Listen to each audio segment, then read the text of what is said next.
Hello, survivors of the apocalypse. Welcome back to Atom RPG and playing hardball. We're on our way to this roaring forest. At the moment we are in the village of Pogelevka after we picked up our car up there in Paragon. And then, well, it was a very short tour down here. No one interfered and no one dared, probably, with such a beautiful car of the Soviet times, right? What is that, by the way? Like wires in the front or something? Yeah, well, this is where the air gets in to cool the engine, I guess. So, and, well, we had a little chat with the people here, rather there, at the bar. And there was something curious happening, because the guy who's sitting there reacted quite unkindly to this jade statuette. So, what could that mean?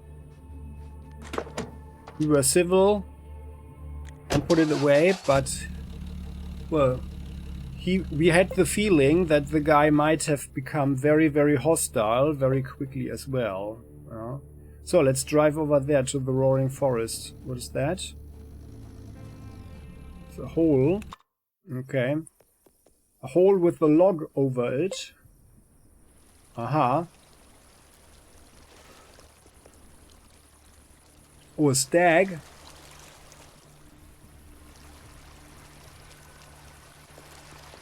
Oh, that's nice. I don't think that we want to kill it. Yeah, no, we leave it alone. We have enough meat.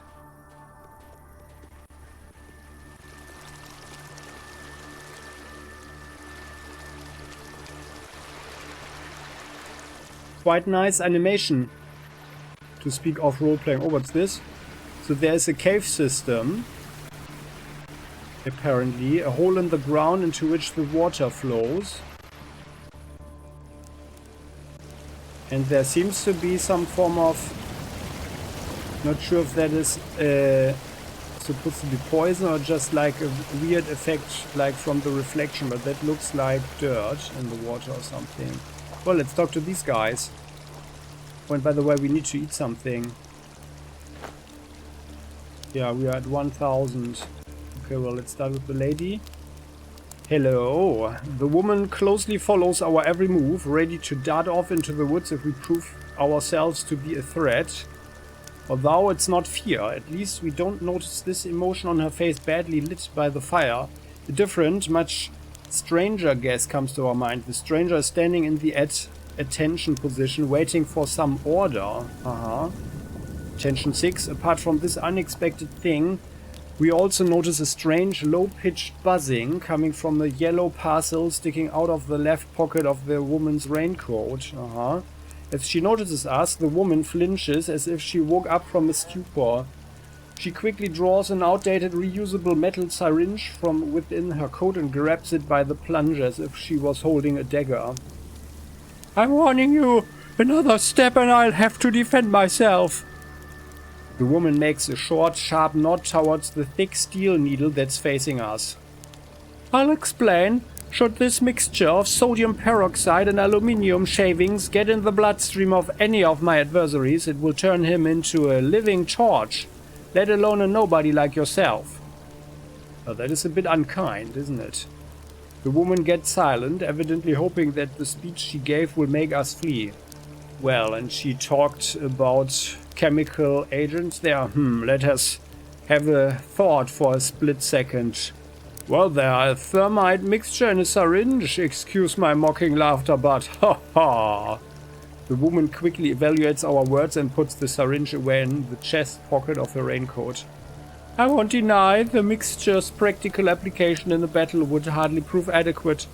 But although my bluff was called and ridiculed, you too have revealed something about yourself. Am I having the questionable honor of speaking to a scientist colleague? Perhaps a conversation would allow me to draw a definite conclusion.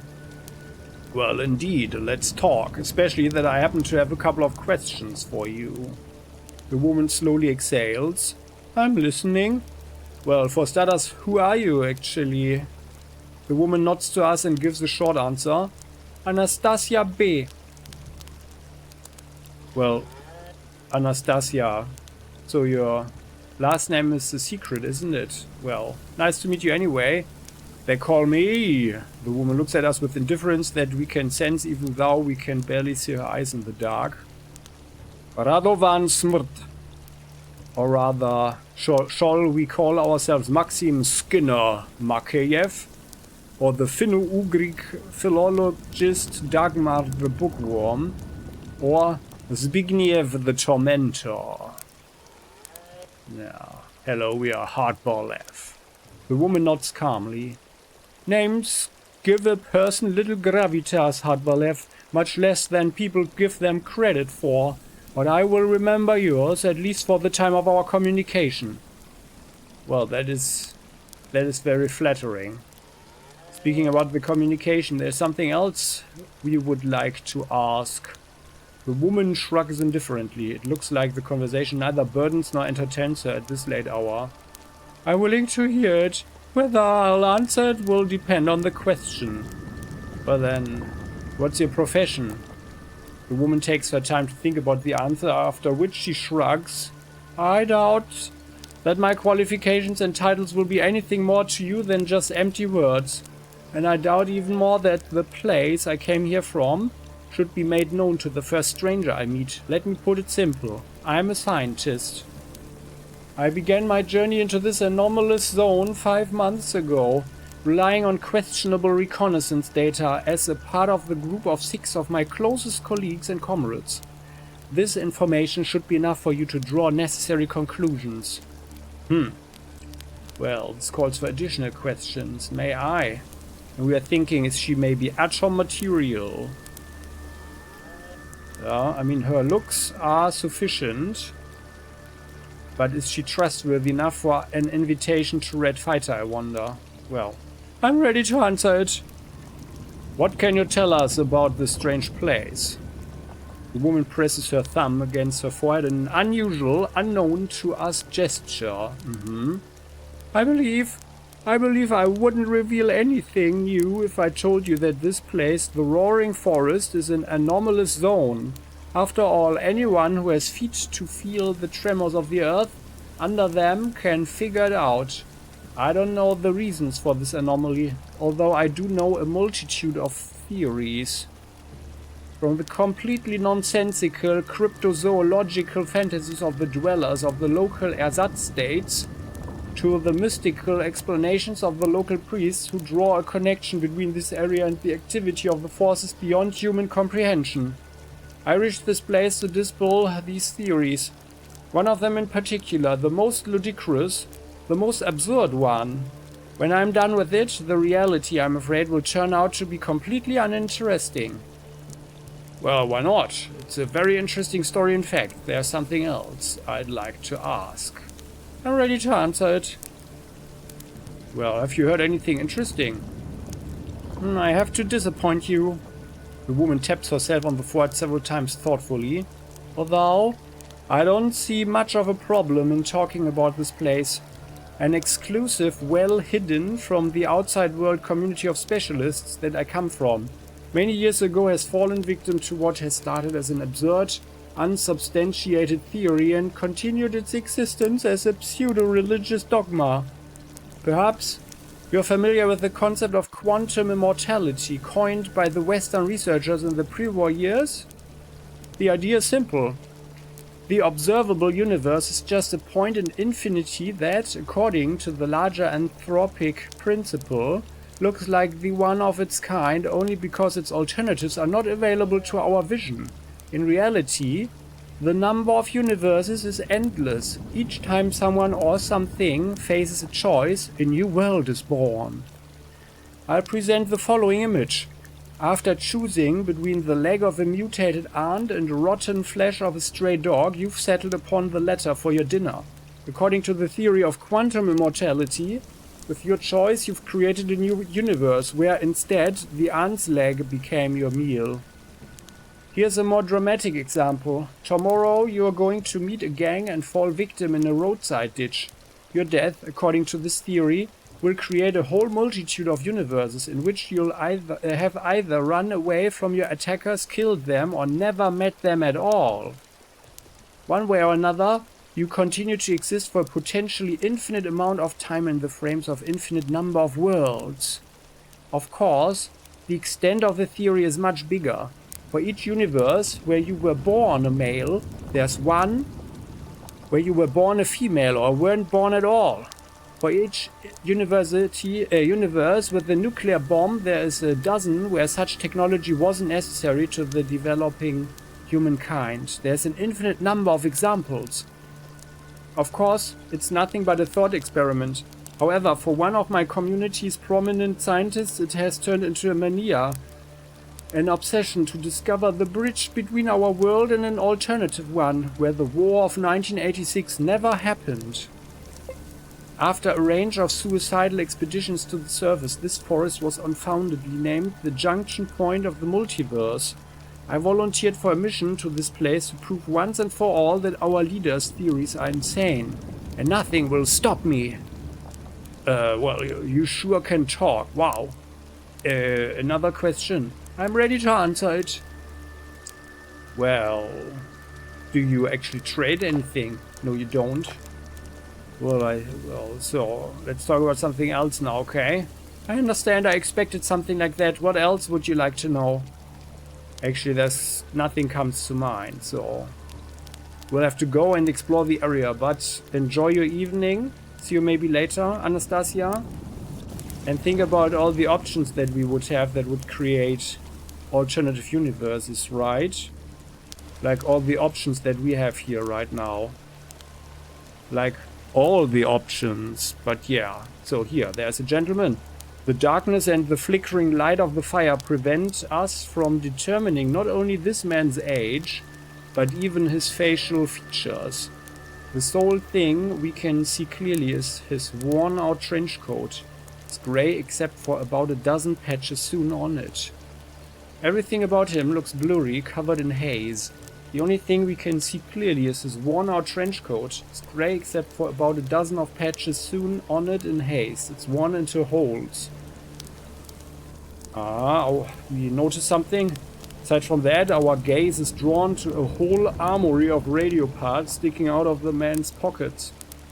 A retractable Yagi antenna, a whole bunch of transistors, and even a blowtorch whose serpent-like cable goes deep inside the suit.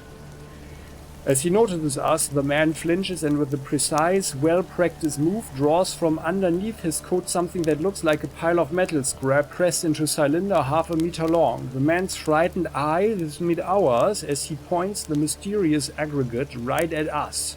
Whoa, whoa, whoa, traveler. Not a step closer. Do you see? Do you see my thingy? It's a cryogun, that's right. I've assembled it myself following the blueprints from the Young Engineer magazine. That's where the liquid nitrogen shoots from.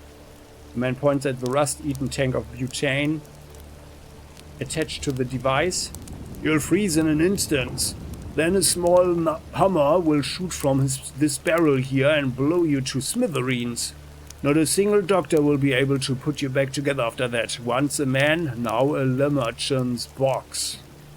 The man gets silent, evidently hoping that the speech he just gave us will make us flee.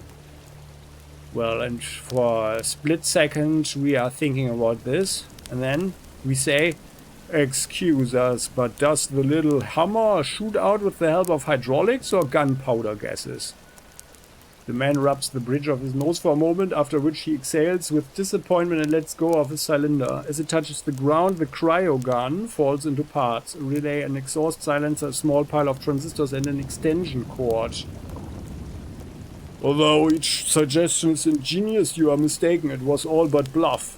We, the last servants of science, are not trained in martial arts, so survival can only come from utilizing our wits and cunning. I personally am not even skilled in the domestic creation of that area. The mighty and moderately frightening Sambo, the device that might have shocked you, is just an assembly of random parts fastened together with an extension cord. But now that my proverbial cards have been laid on the table, how can I help you? Well, we have a couple of questions, if we may. The man smiles apprehensively and rubs the bridge of his nose. Please, do ask. So, like, for starters, who are you actually? The man grunts and proudly extends his hand. Anastas Baldur, a self-taught physicist at your service. And how is my unexpected interlocutor known to the world? Well, nice to meet you. They call me Seka, the price of freedom, Korneyev, Vasily Trihorse, or Zirdan, Kumis, the Kuzbas freeze, or even Nikolai, the mosquito. Yeah, it is Hardball. Without asking for permission, the man grabs our hand and starts shaking it energetically. By the way, we notice Anastas and B. The lady was called Anastasia B, right? Nice to meet you, Hardball. I'm glad to see you in the ranks of our scientific concilium. That consists of you, me, and this amazing place full of riddles. Well, speaking about riddles, we'd like to ask you something else. The man chuckles joyfully and slaps his pockets filled with radio parts, causing indescribable screech and clatter. I'm a convinced atheist. Moreover, I'm inclined to think that religious cult is harmful for the masses and is the reason behind most world conflicts in diachronic prospect. But I'm not ashamed to say, for God's sake, ask me anything you want, my friend, for God's sake. Well, what's your profession? The man proudly straightens up.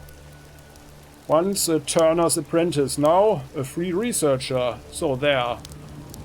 Collection of science magazines allowed me to comprehend many riddles of the universe and expelled me from my native land, untouched by the gamma rays and theta waves, in search of the discoveries that would improve the human condition. I act outside anybody's jurisdiction. I work against the rules. Every man and his dog has robbed me by now, but I keep the faith in the progress, even with total lack of any care or help on the part of the Science Board of the Central Committee of the Communist Party of the Soviet Union. Aha, I see. We've got another question for you. I'm listening. What can you tell us about the strange place, the roaring forest? Our interlocutor throws his hands up in the air. Oh, comrade, this place is commonly referred to as the roaring forest. I have heard all sorts of primitive theories trying to explain why it shakes occasionally. A clandestine underground railway for the surviving members of the Central Committee, a nuclear testing ground, a secret factory that day and night produces armored vehicles for the mythical Atom organization. Ha! It's all nonsense. In fact, this place is a physical anomaly that was predicted by the great Konepitalo Arcadi in the July issue of the Young Engineer magazine in the year 65. I read it many times before arriving to the seemingly absurd conclusion, but I digress. Excuse me. Well, not at all. It's very interesting. We wanted to ask you something else, though. I'm listening. And have you heard anything interesting? Oh. The man is almost jumping with joy. Have I heard anything interesting? Do I know anything interesting? Comrade. Or rather, comrade. I'm so exhausted that I'm barely holding in the mad dance of a primate, a savage who's just discovered fire. You've got such a clever look in your eyes. No, I'm not even going to ask you. I'll simply state that you have definitely heard about the theory of plural singularities coined by Konepitalo Arcadi that was described in the June issue of the Young Engineer magazine back in the year 65. This genius made an assumption that surpassed everything in the world of big physics. So much so that the so-called scientific community didn't even try to mock it, they just ignored him. But he was so right. The thing is, my friend, that our Earth is far from being the only one. As quantums are capable of being in an infinite number of places, our planet can have a potentially infinite number of twins, existing in the same space and time but on different radio waves of reality. Imagine an unlimited number of nesting dolls stacked on one side, one inside the other, but at the same time completely identical in size. How is it possible? Well, because of the difference in radio waves, of course. Each such doll is a separate reality.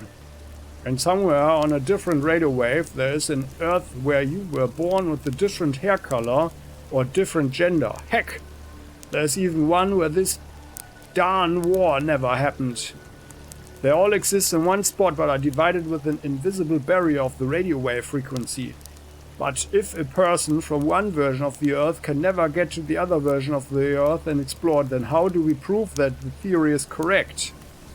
It's all very simple, my friend. According to the late great Koneputalo Akadi, there are weak points on each copy of the Earth. Places where the separation between the universes gets worn out. This forest that the locals nicknamed Roaring is one such point. Alas, so far I haven't detected any signs of the parallel worlds, but now that I'm here, a discovery like that is just a matter of time. Wow. We can see that you are as passionate about this theory as your companion. Jeez, man, my ear got sweaty from listening to all that. And enough, we give up? No, we haven't heard such nonsense since we've talked to your companion. No, wow. We can see that you are as passionate about this theory as your companion. The man flinches and shuts his mouth just as he was about to say something. He is clearly scared. Almost a minute passes before he speaks again, showing no sign of his previous joyfulness. Excuse me, but who are you talking about? What do you mean, mate? Are you alright? Who indeed? Why, out here, her out there, the lady. We point at the woman standing by the fire. Yeah, the woman standing by the fire. She's also come here looking for such border between the worlds. Are you an idiot? I'm talking about that chick standing by the fire. She came here with you, right? Or did you just meet her here? We point at her. That should help him.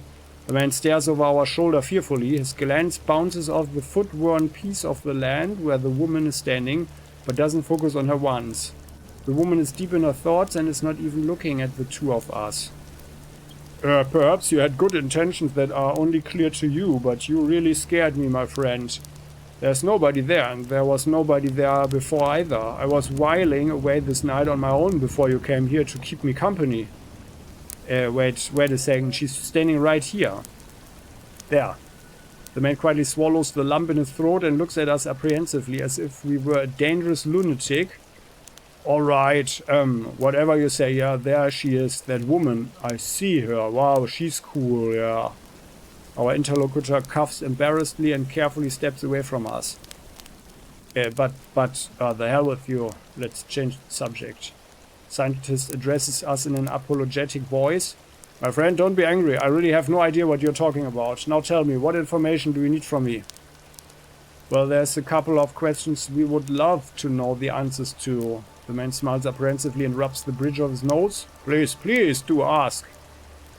Yeah, actually, well, and did you hear anything else that's interesting? Well, just the thing about this multiverse. Okay. Yeah. Sounds like present now. Okay, well, so we better go. But do you barter anything? No. Well then, let's have a nice day. So. Saving. So this is apparently a little joke. And well, I guess they are supposed to be the you know, same person but in different realities, I guess. Let's talk to her again. We see a slim woman standing by the fire. She's stretching her arms to the flames, trying to warm herself in the chill of the night. I'm wondering, why did you come to me again? To trouble me with your questions once more? Alright, I'll hear you out. Well, listen, your mate pretends not to see you. What's that all about? The woman looks at us disapprovingly. What is this gibberish? Are you seriously assuming that I'm willing to waste my time on this nonsense? There's no one here except you and me. Perhaps this instance on the lie is some old way to scare me, rooted in the tradition of campfire stories. Well, you know, which one of us scares the other one more is up for a debate. Well, it does look like you're taking us for an idiot. Never mind then, but look. There he is, the man sitting on the other side of the fire. He's a scientist as well, albeit a rather questionable one. Our interlocutress isn't even looking in the direction we're pointing. I insist we do without anti-scientific suggestions. You and me are the only people for hundreds of meters around. But... Ah, to hell with you. Let's change the subject. Okay. Damn you. We'll leave. And Anastas again. The darkness and the flickering light of the fire prevent us from determining not only this man's age, and so on, so... Listen. This is not funny anymore. You are telling us that you can't see the woman standing on the other side of the fire, and she swears that she's alone here and that she can't see you. The man looks around in fear. Young man, you're going to scare anyone like that, even this hardened skeptic. We, scientific atheists, are not a superstitious folk, but if you continue telling me how in my proximity you observe some woman who deny my existence, I will be compelled to start fearing for my life and for the condition of your cerebellum. Well, we are addressing the woman now. Hey, here's that man. I'm talking to him right now. We point at the man in front of us. And by the way, I wonder, she must hear us talking at least, huh? The woman gets distracted from her thoughts and looks at us in surprise. We are pointing once again at the man who is shaking like a leaf. He begins to slowly step back from us without taking her worried eyes off us. The woman begins to retreat as well. Yeah. Well, we sigh and slouch our shoulders. Alright, there's no one else here. Whatever you two say. I mean, whatever you say. You could also say, you bastards, I'll respond to your psychological attack with a physical one. Right now. So it's both the man and the woman on the other side calm down a bit. The man embarrassedly straightens out the flaps of his trench coat and sleeks his bushy beard. Let's just not talk about it. You have clearly convinced yourself in something that simply doesn't exist. Such things happen in this wilderness. It's normal. Better tell me what it is you'd like to ask. Well, let's think about this. Actually, nothing comes to mind. And Anastasia, you see this slim woman? Okay. Well then. So, speaking of role-playing, I think that's just fun. I don't think there's anything here that we can do, but I probably missed it. Who knows? If you know anything, please do tell for the walkthrough. But I think my theory would be that indeed there are these connections, and through the nuclear war, maybe something has changed in the physics or something. But they are, unless they are actually making some form of real game with us. Some form of... Oh, there's something. Unless they are really playing us. I don't... well, my theory would be that this is indeed the area, and they are basically in parallel universes or so, whatever. So let's go here. Shallow bit. Yeah, we can... Yeah. Smash. Shallow bit. There are more of them.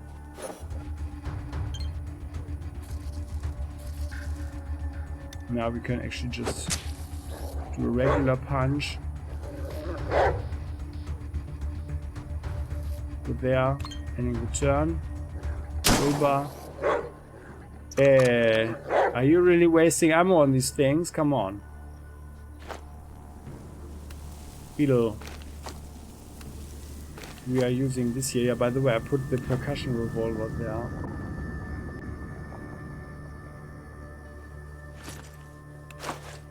Getting the spider brains. Ah, there's another one. Did we get the brain now? No. Yeah. Spider brain. We already gave the brains to the guy with the fishing rod. So here. Come here. Oh, and by the way, we wanted to eat something. Yeah.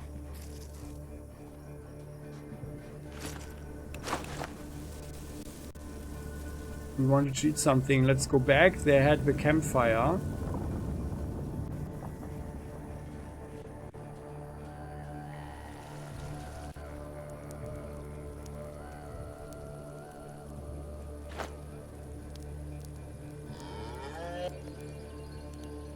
$1,200.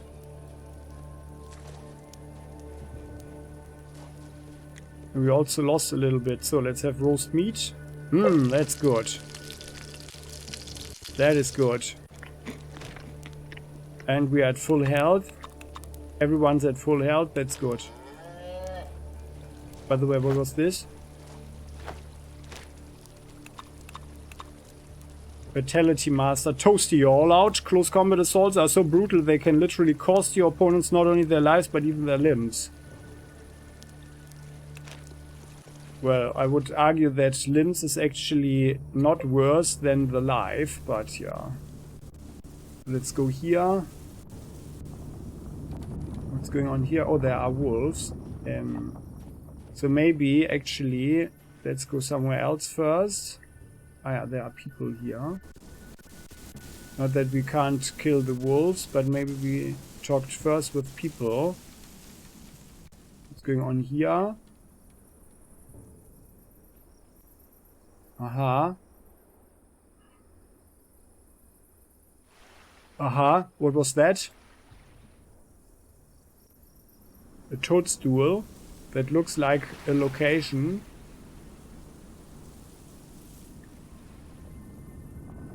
Aha! And there's something there as well. So let's talk to them. However, looking at the time, this we will do in the next episode. Thanks for watching, guys. We are in the roaring forest. We have encountered two strange people and possibly an even stranger phenomenon. Now there are two more people. And there are structures here that don't look... or they look interesting. But they certainly don't look like they are an ordinary thing. So, let's see. So, thanks for watching. If you have any thoughts or feelings you wish to share with the community and me, please do so in the comment section. You know you're always welcome. And look, there's a beautiful subscription button. Please press it so you can receive your extra portion of good luck today. Same goes for the like button. And that way you will also never again miss an episode. See you next time. Bye-bye.